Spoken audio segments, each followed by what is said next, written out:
Yeah. But So it's there- really right. Yeah. So I want everybody to take their glasses off so that I can. You got it? So that my skin looks good.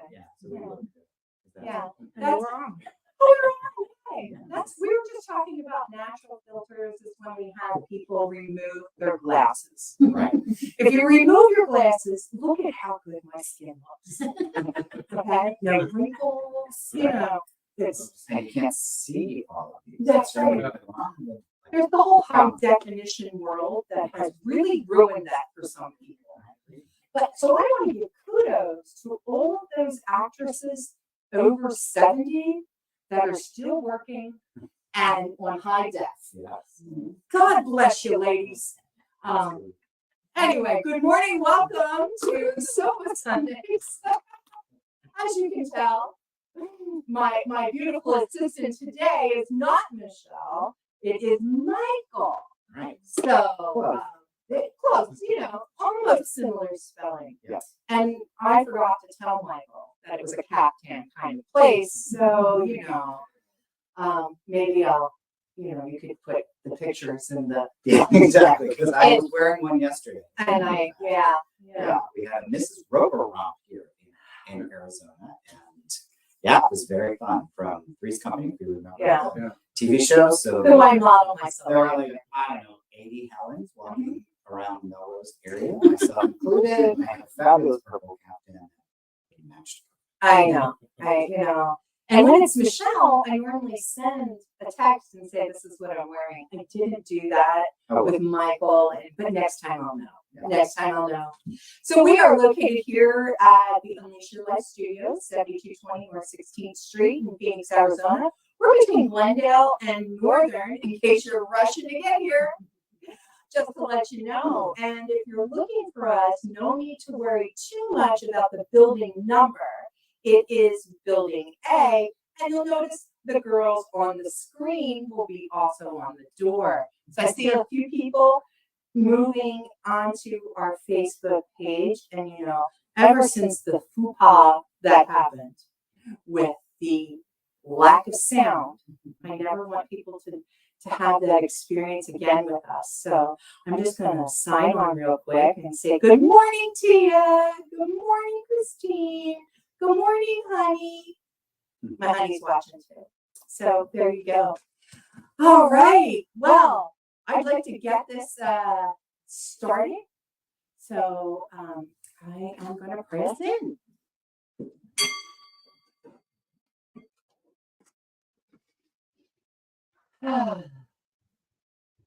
So with this beautiful energy of love and light and community, knowing and affirming that there is only one presence, one life, one heartbeat, one breath. There is only one divine perfection, and that is, by any name you choose to call it, that is the divine, that pattern of perfection that is us, that is me, that is Michael, that is each person within the sound of my voice and beyond. If I speak my word in this space, in this presence, into the law for the highest and best good of this time together. And my expectations for this time together are nothing less than perfection in each and every person's need and want and desire of what they would like to receive today. That they are open to experience the light that is within and around. And I send blessings to leaders and teachers of all faiths everywhere, knowing that as they're in front of their constituents, their congregation, their people, that there is only love, that there is only the breath and heartbeat of the divine operating, and that they are blessed, and that they receive everything that they need in this moment, in this day. I am so grateful. I am so grateful for the yeses that came, that are here, that for Michael to be here sharing with us the light that is. And I'm grateful for this, and I'm grateful for this time. So I let it go. I release it and I call it so very good. And together we say, And so it it is. Yay. All right. Yeah. You were right. So Michael is in the same class with me that I learned that with. And yes, I've been doing it ever since. Yes. I love it. And is it? I didn't turn the heat on. Do you want to turn the AC on? It was like stick. It might be you. Yeah. And you're drinking coffee and stuff, right? You have to always have a fan. Man. If you are an ant fan, you're gonna need to have a fan. An ant fan. There you go. Oh, good morning, Barb. All right. So I have a reading. Of course. Oh, there's my Abby. Good morning. Today's reading is on page 120 and of the New Thoughts for Today book. Turn toward the light. When you realize that you are an entity through which God is expressed, and that your mind should be so transparent that the highest divine light may shine through and illumine the outer world, you have found your true place. Christian Larson, The Pathway of Roses. I love that. I'm a big fan of houseplants. That is the author. Not me, I kill them. But the author is a big fan of houseplants. I am forever delighted when I witness my plants turning their leaves toward the light. As they dutifully rotate their pots a quarter turn to promote even growth, by the next day they have inevitably shifted their leaves again toward the window, soaking up all the light they can get. My plants are great teachers. They remind me to live my life always turning toward the light that dwells eternally within me, just waiting to burst forth. If someone cuts me off on the highway, now that does sound like me, I can turn toward the light rather than being perturbed. When I have a challenge, I can turn towards the light, knowing that only the good shall come of it. During a heated discussion with another, I can connect with that inner light and allow it to be expressed rather than engaging in negative, hurtful behavior. When I watch a disturbing news report, turning to the light, I can put the cause in motion for peace, compassion, love, and understanding. My plants know that the light is always life-giving and that they cannot keep themselves from it. They continually and instinctively reach for it. The answer to every question and the response to any situation is always readily available when I choose to reach for that light within me. Each day, I choose to live my life by always turning to the light that dwells internally within me, illuminating the path to right thought, right words, and right action. Reverend Joanne E. McFadden, Religious Science, Charlton, New York. All right, turn towards the light. That's awesome.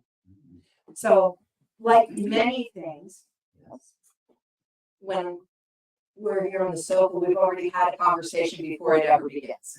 Yeah. So we were talking about the light, and you had some interesting things about the opposite of the light. Yes, I was talking about the shadow and actually how to really appreciate the light, you really need to embrace and understand the shadow. You need the dark and the light. It's like the yin and the yang. That symbol that I love. It shows the dark and the light. Yeah. And so it's really important that you can embrace your shadow to really understand the value of your life. I love that. Because, as we were talking earlier, that you can't just see light and, that all there be. Because we can't appreciate the light if that's all we're in. It's like they talk about, you can't tell a fish they're in water because they know nothing else, right? So as beautiful as only the lights would be, there's really no appreciation of the value of that if we don't embrace the shadow. Yeah, and oftentimes people are not comfortable embracing their shadow or going to that part of themselves because they think it's dark and scary. But there's really gold in there. That's really where you can really mine for how you can shift your life. And you can then learn to lean toward the light even more once you understand and embrace those parts of you that you may currently consider to be a little scary or a little bit dark. And some of the work that I love to do with people is breaking through the shadow and getting into the light, because the more you can embrace the darkness, it balances the light. You can celebrate the light even more. And shadows, it's been Carl Jung was the one who sort of started the whole shadow experience or exploration, and it's so cool when you can move in that direction and not feel frightened by it, but know that there's gold in there for you to actually, to uncover. I'm reminded, and I was really, really blessed in my life to be one of the students of Debbie Ford before she passed. And she always talked about like the Buddha, where it was covered in mud, which was all dark, but the more you scraped at it, they realized that it was actually solid gold inside. So if you can remove all of that darkness, then you really can let that light shine through. And I can talk about shadows forever. Well, no, that's great. I love that. The analogy of the plants going towards the light. Like I said, obviously the authors, because I have no living plants. And remember our Christmas tree that died? I did not. I was not able to maintain a pine tree. I killed. Okay, so that just tells you. I used to say that I kill silk trees. Like I'd walk by and leaves would fall off. So, but thank goodness, right? We're not trees. We're not plants. And I generally have not had that kind of negative effect on humans, at least. Well, I was going to say, not in a very long time, I hope. Right? I can be a little polarizing, but their limbs don't fall off around me. Yeah. But the turning towards the light, let me get back. I do get a little distracted. The turning towards the light of a plant, I think about sunflowers. And last summer, I was in Seattle. And for the moment that Seattle was not raining, right? It was a beautiful week. And in the middle of their streets, they had sunflowers planted. And you could tell, like, the direction of how the sun, spent as much time in that section of that street. Because when you would cross and maybe take a right, the sunflowers were going a different way.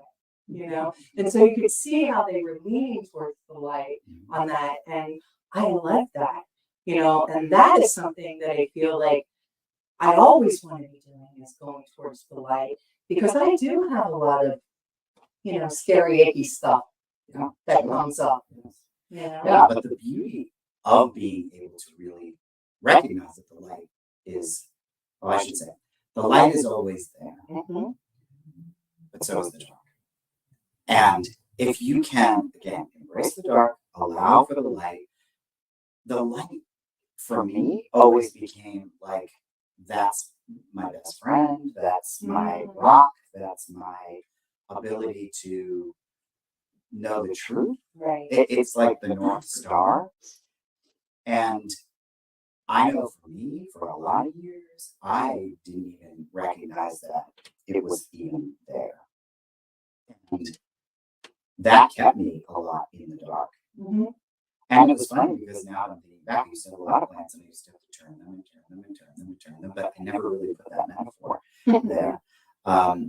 But the thing that I really love is that if we allow ourselves to always choose to look to the light, it's there. It never goes away. And that's the part that I personally find comforting. And it also allows you, and what I love in the reading was that it says that, we can choose to look for the light, or we can choose to look for the dark. I mean, it's actually scientifically proven that as human beings, we naturally go toward what's going to happen, what's wrong, we look for the negative instead of looking for the positive. To me, the light is also, what can I do to shift my life in a direction that's going to actually be of service to me and then in the world. Because the more I believe this, the more we can fill ourselves up with our light, then we can actually give it to others. I believe that about love too. Like self-love is my thing. It's like first love yourself, and then you can put it out into the world. And right now we're in the middle of a real love book study. So, and in real love, Great Bear talks about being filled, and that we can't give that unconditional love from a place that's not filled, and that there's self-love, but there's also the wise man or the wise woman that we surround ourselves with, that energy that we surround ourselves with, that brings, the light, the love. Somebody that can love me unconditionally allows me to be perfectly myself, and then I can be perfectly myself for you, for you, for you, and that way we have that energy exchange, and then when we're talking about the shadows, I think sometimes people think that, okay, I got this dark thing, especially new thought people, right? I got this dark thing, so I better not bring it up. It's all light and love. I'm going to go hide myself because I'm having this experience, because I'm having this feeling. And oh my goodness, I'm a minister. I can't do that.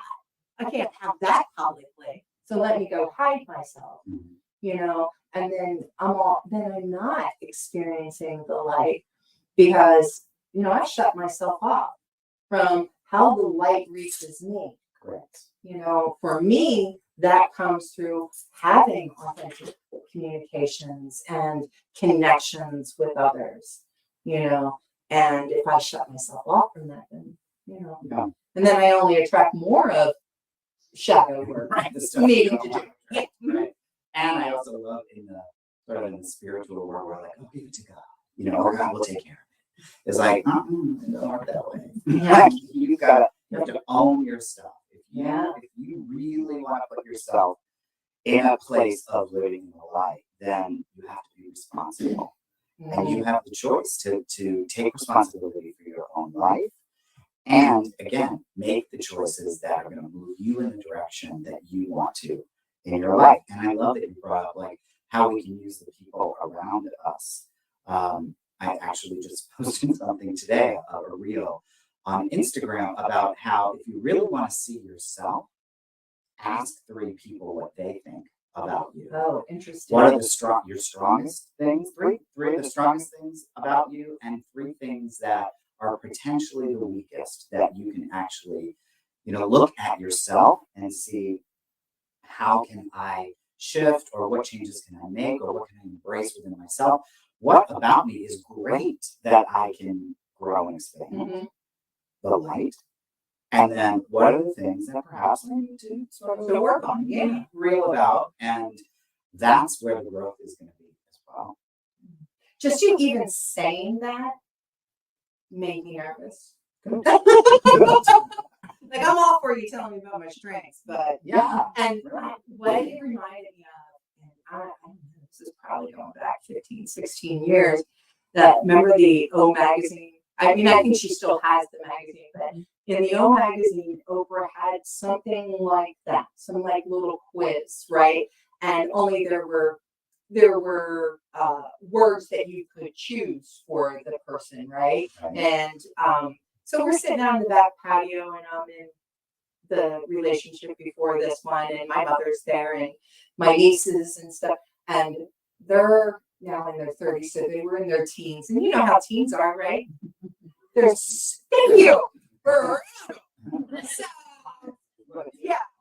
honest to a level like this, right? They're not worried about your feelers, and so there were like some question about your weaknesses, and I think it was called something else, the polite term for weakness, called your opportunities for growth. And like when it came to me, they said a few different things, and then this word they said was dependent. And I always found myself to be very independent and strong, and and they said dependent, and it crushed me. Mhm. I don't even know where that came from right now. I'm all like, sorry for my therapy session. Yeah, it's like, and I remember that I was like, oh, Yeah. where they Yeah. go, but yeah, so that's Yeah. why when you said that, I was a little nervous. I was like, Yeah, I well- want people to tell me, and I'm not asking truth. Right. Right. It's like, I know that I really don't want to know. Yeah. And that's the beauty of it too. I'm not like saying,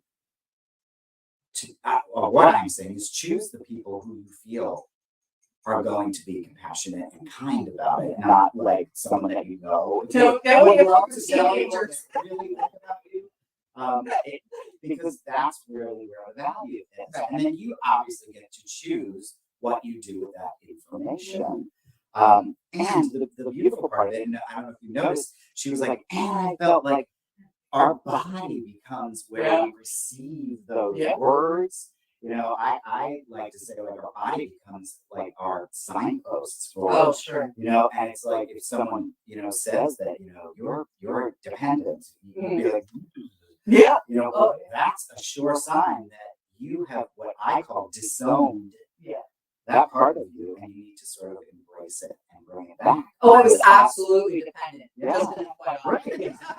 But you don't even realize it. And that's the beauty of it. And that's the beauty of the shadow also, is that these parts of ourselves hide really deep and they're really good at hiding, but then they also become our operating system. And we don't even realize that they are actually the things that we rely on to go back and say, well, this is really how I'm going to live my life.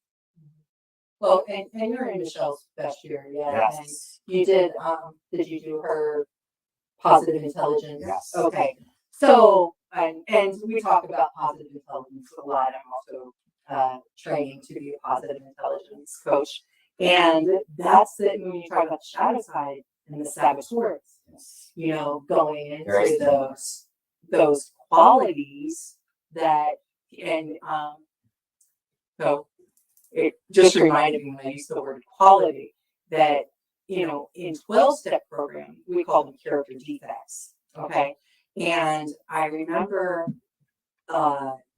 sponsor at one point saying that your character defects are your character assets turned way up high. And I thought, wow, that's true, right? Because like being stubborn can be a character defect, but being persistent can be a character asset, so like pointing those things out. And then I think the same goes for our saboteurs as well as our shadow side, right? When we have something that's out of balance in our life, right? And we're a little too heavy in this area, that doesn't mean that this is necessarily a bad thing. Being dependent is not a bad thing, right? Interdependent in a relationship is probably the best way to be versus totally independent and then totally dependent, right? To have that balance. So learning that about myself was really important. Now, would I have taken it some other way? Absolutely. But I can tell you 18 years later, it stuck with me. Right. It wasn't impactful, right? Because I wasn't ready to see that. It did take another several years before I was. I mean, it's really understanding that, in the work I currently do now, that we're everything. So, Debbie used to say, like, I am as much of a bitch as I am an angel. Because me too, Dad. Me too. Yeah, because again, and she'd say, when would it be valuable for you to be a bitch? Well, if your contractor is 3 weeks late and finishing your kitchen, you may have to be a little bitchy to get them to move along. Right. It depends. It's like who's driving the bus ultimately. I always say, is it in control of you or are you in control of it? And so it's okay to be dependent if you're not giving all your power away. Right. It's how you balance, which is the same thing going back to the light and the dark. Right. And I love when you were talking about the yin yang symbol. Right. Because that symbol, not only is it balanced light and dark to each other, but even in itself with the two dots, to say that even in this part, true, I love that you're so paying attention to me. I think even on though, just questioning because I don't know if the microphone's gonna work. Oh, you know what? Thank you, True. You know, let's hit the power. There we go. It is now. Thank you. Give it a shot, Darian. Well, I was thinking about the idea that the light's always there. And one of the analogies that I used to use was that it's like electricity. It's there, but you have to flip the switch. And I find it interesting how the times in my life when I forgot to flip the switch. Oh yeah. You know, just thinking about, you know, feeling lost in the darkness and not recognizing that there was an action that I could take. Not that being in it all, you know, being in it all the time isn't good, but visiting is fine. Just don't build a condo there, you know. Right. Right. Yeah, Exactly. I love that. Dr. Bobby used to tell me that all the time. Yeah, you can go to hell, just don't, you know, buy a condo. Exactly. Yeah, I love that. It's true. I think that it was just coming to me about the light and the darkness and the dance that happens.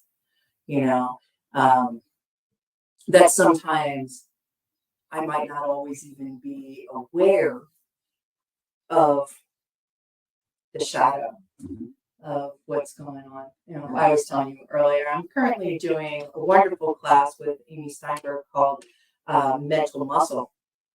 And I'm in my no complaining week. We're not allowed to complain. And so what I found was I can not complain verbally, but my brain is really having a hard time with that one. And you had brought it up with the contractor thing about the bitch and angel thing. And one of the things in our little Facebook group that somebody said was like, you know, it is not complaining to state facts. And you had said that too when I was talking about this. Like, if you haven't done the job I've hired you to do, that's not me complaining. That's me, you know, stating a fact.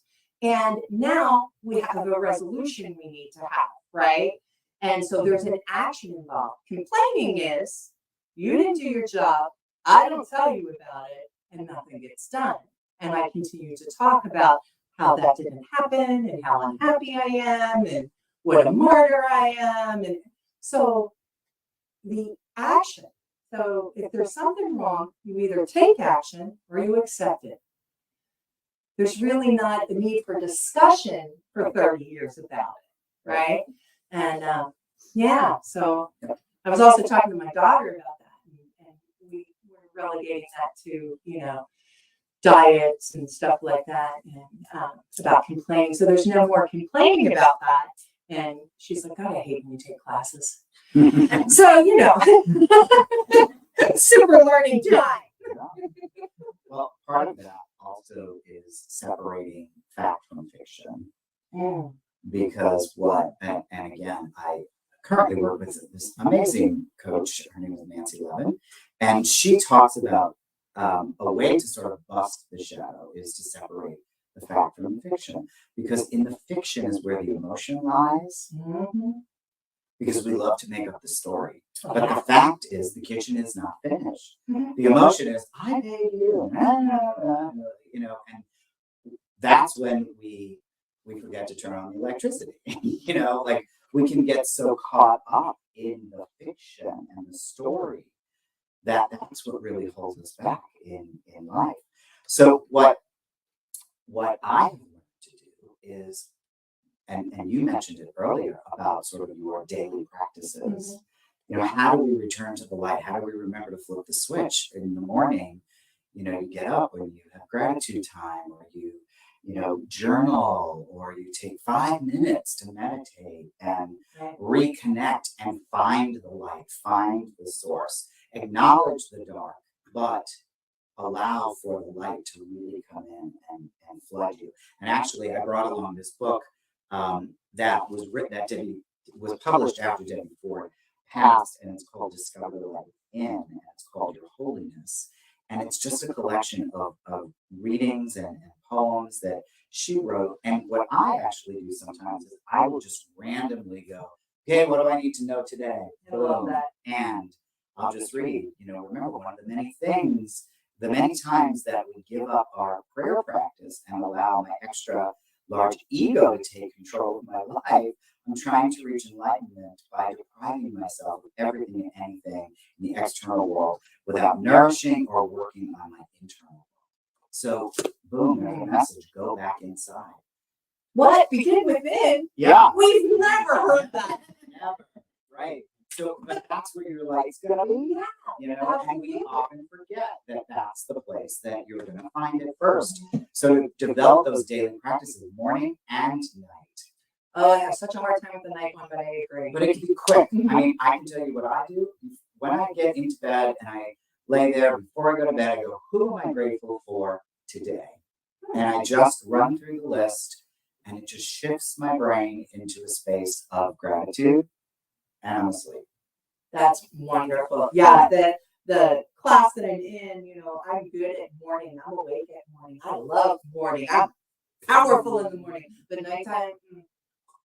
So there's the running through for the nighttime thing and then each week she asks us how we did on our practices and did everybody meditate this week? And like 6 people go, yes, right? And I'm one of them. I'm like, yeah. Did you journal? Yeah.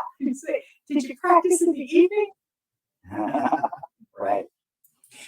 So I like that. And it needs to be something that you want to do. Yeah. Not that you feel like you should do or have Oh, yeah.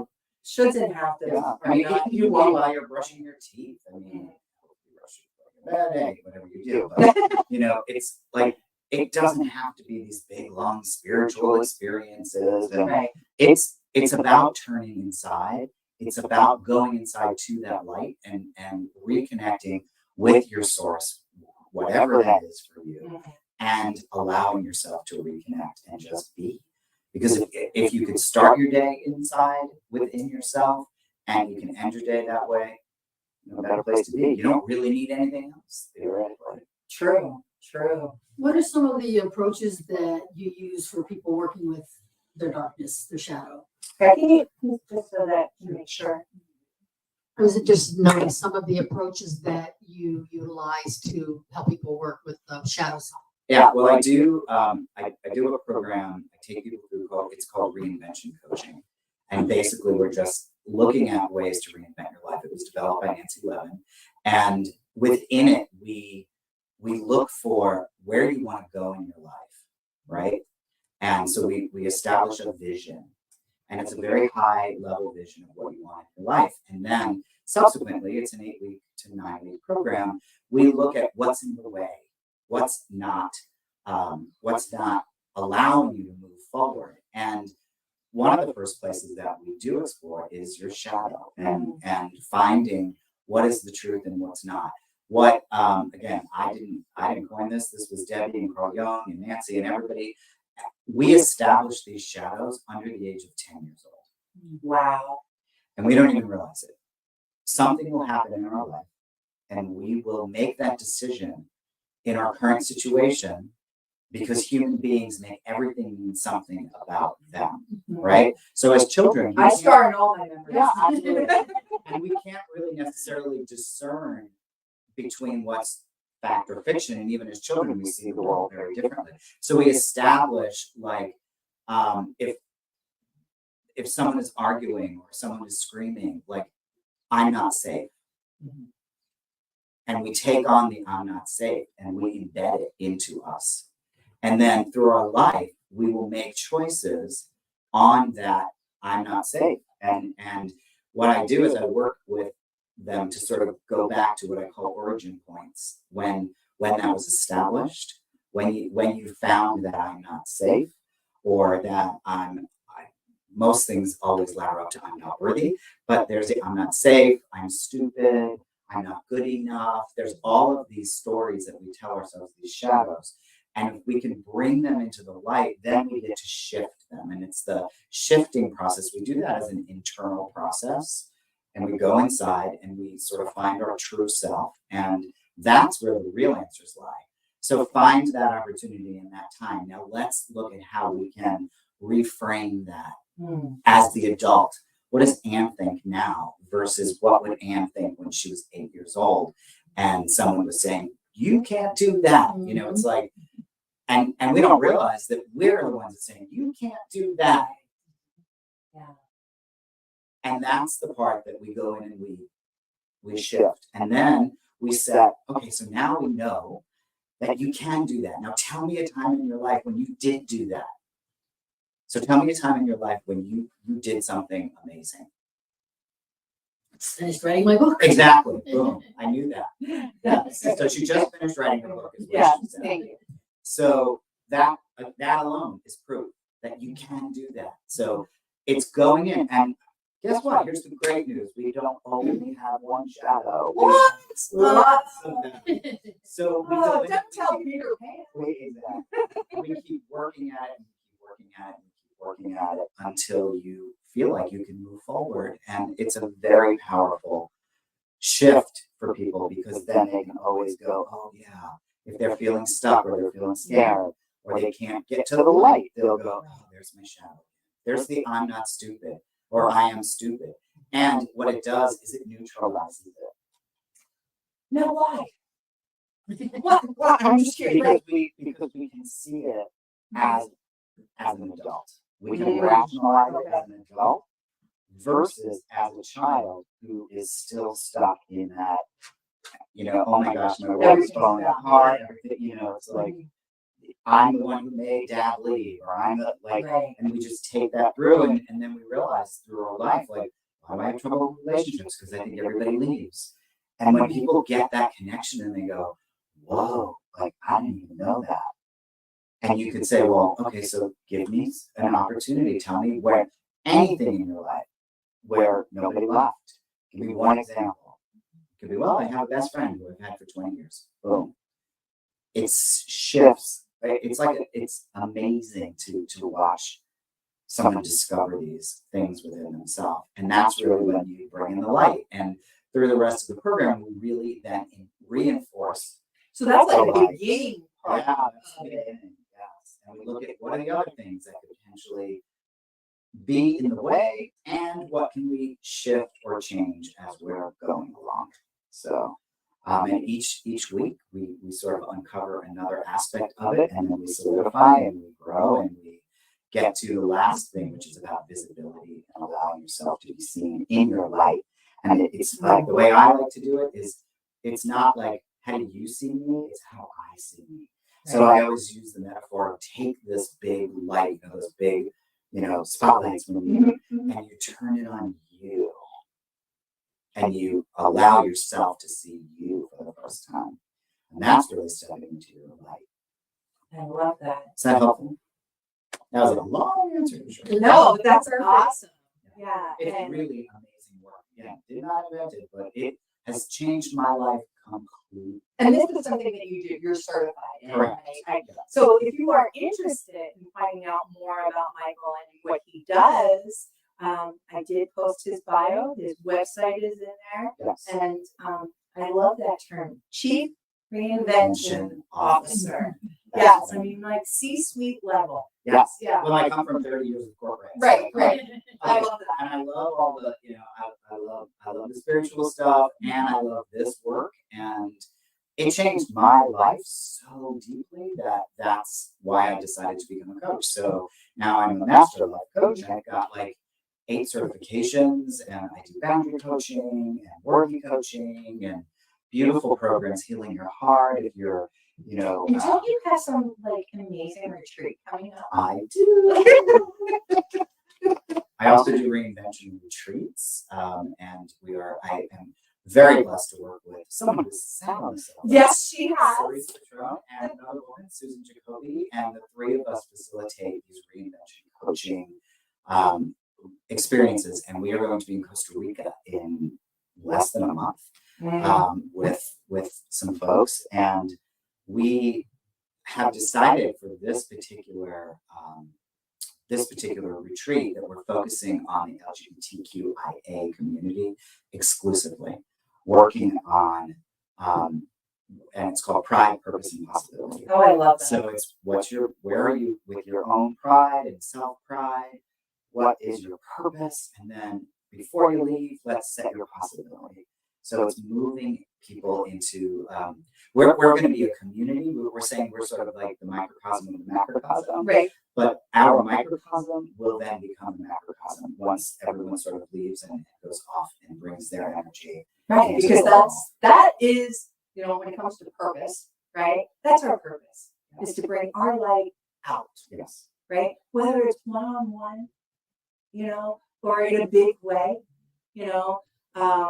I was officiating a celebration of life yesterday, and one of the questions I asked of the people attending was, because this woman who was in her 80s when she passed was authentically just a badass, funny woman, right? I mean, she was somebody who would shock you with her humor. That was her goal, and she fed everybody that came into her house, right? And she was like a mother figure to many, many of us. And so, like, this celebration of life and listening to how people talked about her and stuff, I asked them, how can you bring Shirley Baker, that was her name, or still is her name in the great cosm there, you know, and how can you bring who Shirley is, who Shirley was on this planet, into your life? You know, how can you bring that? And my mantra for 2024 is speak up, stand out, and shine on. Like, how can you bring that into your life and be more that light that she was in the world, right? We all have a different, Yes. you know. Yes. Well, and so many people say to me as a coach, they'll say, well, with everything going on in the world, like, what do I deal with that? I can't deal with it, and I can't change anything. And I say, yeah, you can. It starts here. Absolutely. Because if you can change and you can come from that place of light, you then can be the example, even if it's to one person in the grocery store. Right. You are making a change. You, just like her. Yeah. She was out there making people laugh, doing her thing. Like, if I know it may feel that we cannot change global things, but it starts with you first. You are your universe. Mm-hmm. So if you can change that and you can move and embrace your light, fill it up, and be that one thing for one person, that's the step in the right direction. One time. And if you can actually put that into practice daily, what can I do for the end of the day? Even if people go like, well, I work from home and I'm like, you know what? Send someone a Facebook message. Right. Or A text. text, right? Yeah. You know, like, who doesn't love receiving a heart from someone just to say, hey, I was thinking about you. Right. Right. I love that. So that's how you change the world. Yeah. You know, One little Facebook or heart one little text heart emoji at a at a time. time. Yeah. Right. It really is. I mean, because there are sometimes, you know, that I've reached out to somebody because they, you know, popped into my head. Yep. And they'll be like, oh, thank you so much. You know, I was really going through something right now. That's what I needed. Or I see something when you're talking about Facebook. I see something on Facebook, a reel or something that reminds me of somebody, and I send it to them, and they're like, "Oh, thank you for that laugh."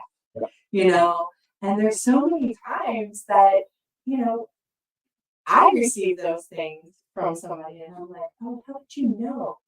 Right? Because we're all one. That's how they know. I was just gonna say, Yeah. universal It's connection. that universal connection. And when you are in need of that and are open to receive it, that's a big thing, right? Because there's a lot of times I've been in need, but I'm not open to receive. Mhm. And again, because my shadow stuff says, not worthy, not good enough, not ready. You know, there's those type of things. And in this, again, this class I'm in, and I don't know one class I haven't been in that doesn't ask this question in some way. If there was nothing stopping you, who would you be? Right? Like, and there are times when I ask myself that question and I'm like, I'd be me. You know, not always, man, those time periods when I do answer like that, I'm so happy with me. Yeah. You know, I'm like, oh, good. I'm being me. I'm doing it. I'm doing the thing I want to do. You know, and when I feel that, I love that. I do feel like I'm bright, put on your sunglasses. Right. You know? And you feel it in your body. Yeah.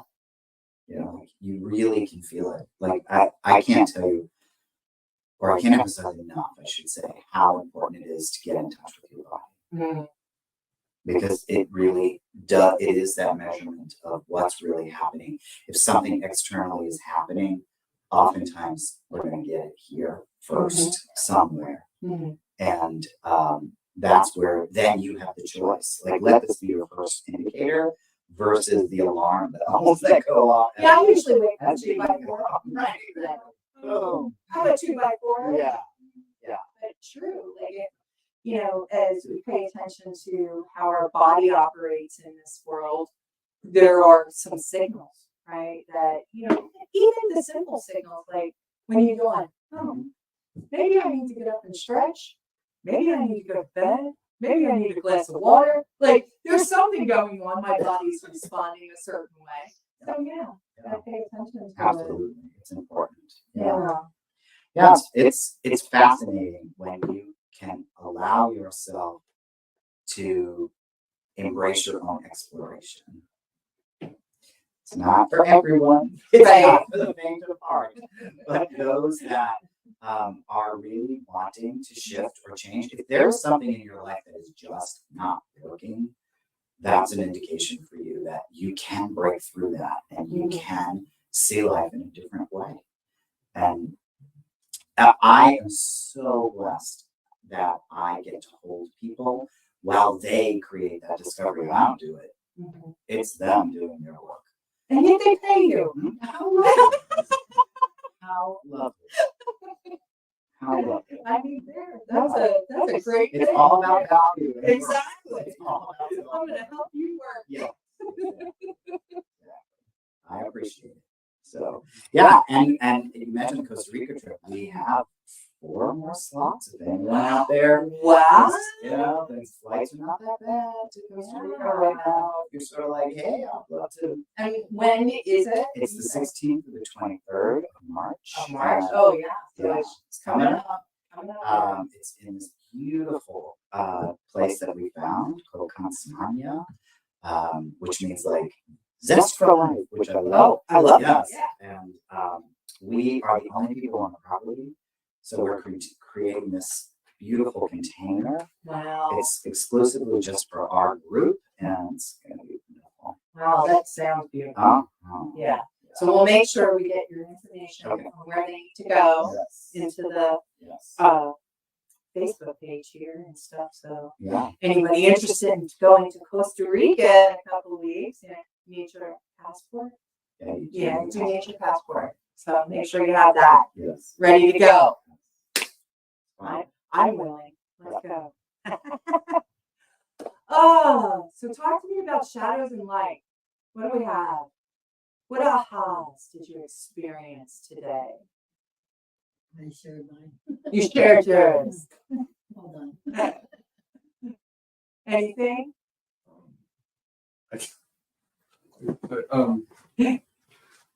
Well, I think, and I'm so grateful to hear what you are sharing today, because New Thought has a very not so good reputation as far as being nothing but rose-colored glasses. Mhm. And I had alluded to this, and I'm not going to get too much in the weeds, but like about, someone likes different kind of music. Oh, that's not spiritual, Right. or fill in the blanks, or that's negative and whatnot.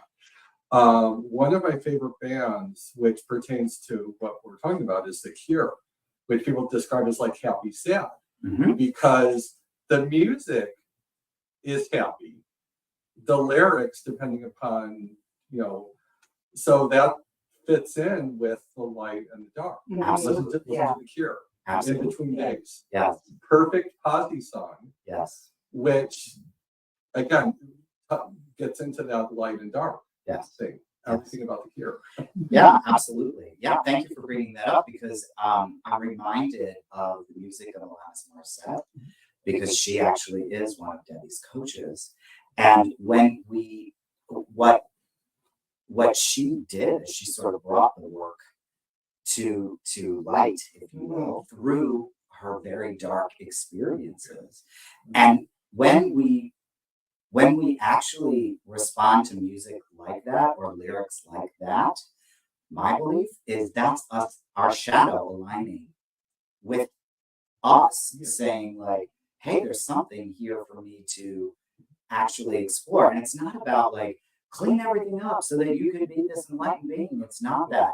It's acknowledging that as humans, we have had all of these experiences, and what do we glean from them, and what do we want to do with that? And that music oftentimes will be a sort of like a poetic reminder of the need for us to look for aspects of ourselves that perhaps we don't necessarily want to. And embrace it. You know, I think that a lot of times when we talk about shadows or the maybe not so positive, I don't like that term because I think better that the things we didn't embrace, right? Like when I was talking about the dependent thing, I was very disconnected from that word, you know, and that aspect of me. So when we don't embrace that part of ourselves that comes up, whether it's, you know, like we're saying about music or maybe you're reading, like if you're in a good book, or I'm telling you, I work where I watch some TV shows that maybe bring those things out, you know, like, but embracing that part of ourselves that creates that acknowledgement so that that person, that little child, you know, that inner work that does need to be done so that I can say, hey, no, it's okay. Yeah. You're okay. Yeah. It's safe, you know, and that was funny, you know. But also the way that what's interesting, the way the shadow will work is if you decide that, you know, at your origin point where you decided that you were not needing anyone, you know, so you can be independent, right? Or if you are dependent, you are going to prove to the world how independent you actually are. Mm-hmm.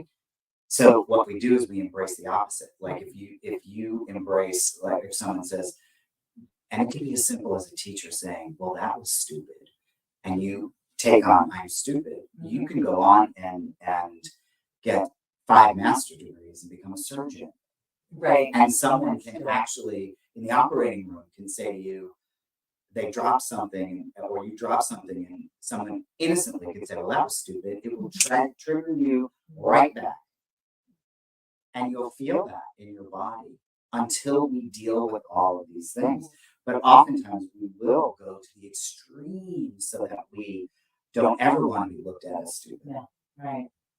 Because we don't want to own all of those parts of Right. ourselves.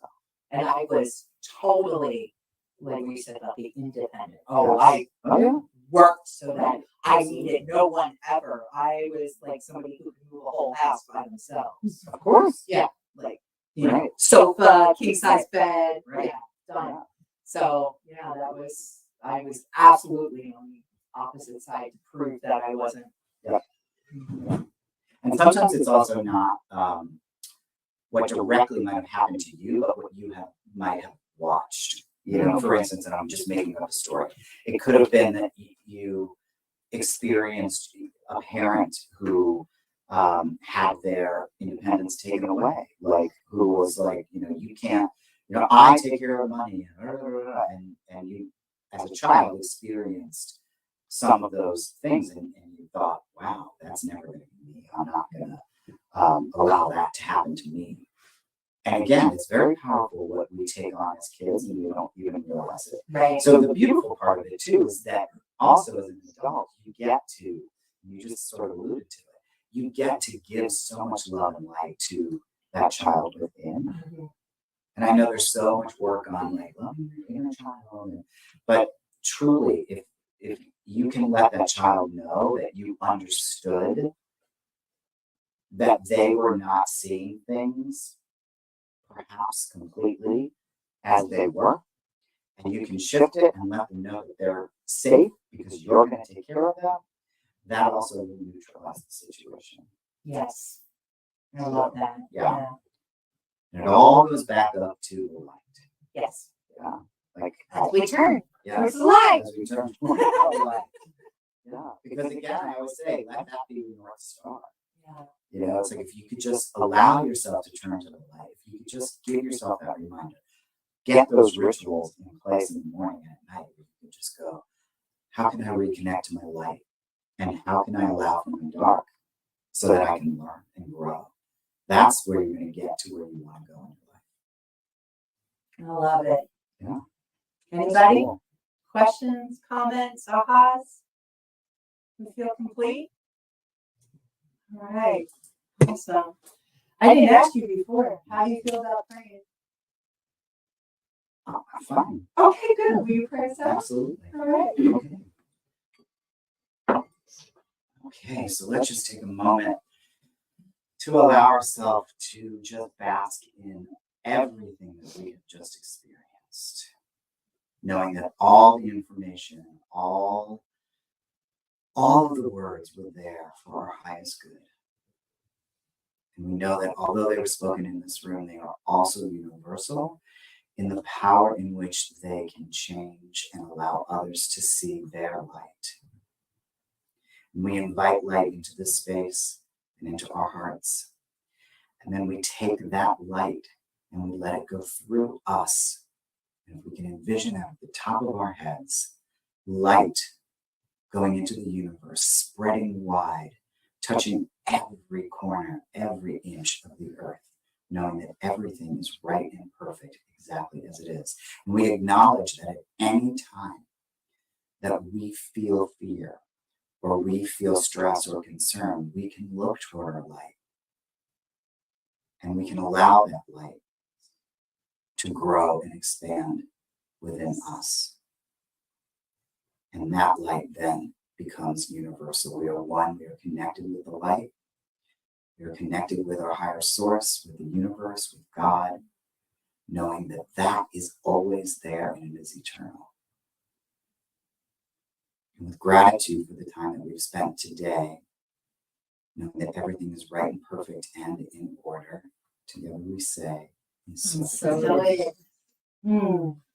I want to thank you so much for joining us on the sofa. I'm so glad you stood here. Thank you. Oh, I'm so happy. So I will make sure we have on there this book so people can know about Discover the Light Within, Your Holiness. And if you would like to show your appreciation, whether it be financially or, like we said, we love little texts and Facebook things, please do so. You can go to beginwithinministries.com. And if you'd like to become a partner, it's $45 per person or $75 for a couple or family, or you can just give a one-time donation. Also, feel free to share us, like us, love us, talk to us. We're happy to have you. Tell your friends about us. I thank you for everybody who was encouraging your friends to join recently. I saw a lot of people join us. So we're so happy you were with us. Thank you so much. Have a great Sunday. Bye.